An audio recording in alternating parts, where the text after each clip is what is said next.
గోపి ఇక పాక్ ను భారత్ అష్టదిగ్బంధం చేస్తుంది. పాక్ కు సంబంధించిన శాటిలైట్ సిస్టమ్స్ ను కూడా భారత్ టచ్ చేసింది. భారత సైన్యం విమానాలు లక్ష్యాలను పాక్ గుర్తించేందుకు వీలు లేకుండా ఎలక్ట్రానిక్ వార్ఫేర్ వ్యవస్థను పశ్చిమ సరిహద్దుల్లో మోహరించింది. ఇవి పాక్ సైన్యం వినియోగించే గ్లోబల్ నావిగేషన్ శాటిలైట్ సిస్టమ్స్ సంకేతాలను బలంగా అడ్డుకుంటాయి. దీంతో ఆ దేశ సైనిక పౌర రవాణా విమానాలు వినియోగించే జీపీఎస్ గ్లోనాస్ బైడుస్ నేవిగేషన్ వ్యవస్థలను సమర్థంగా అడ్డుకుంటుంది. దీంతో పాక్ సైనిక విమానాలు, డ్రోన్లు, గైడెడ్ మిసైల్స్ భారత్ లో లక్ష్యాలను గుర్తించడం విఫలమవుతాయి. సో ఫలితంగా యుద్ధ రంగంలో ఏం జరుగుతుందో అర్థం చేసుకోలేని స్థితికి పాక్ సైన్యం వెళ్తుంది.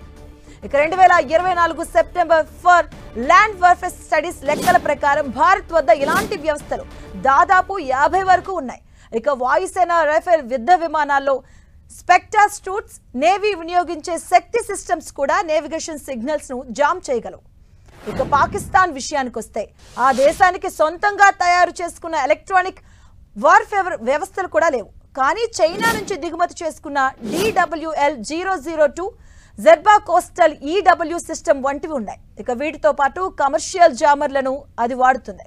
ఇక భారత్ చర్యలతో ఈ ప్రాంతంలో నేవిగేషన్ తో రోజువారీ చేసే పనుల్లో తీవ్ర అంతరాయం ఏర్పడుతుంది.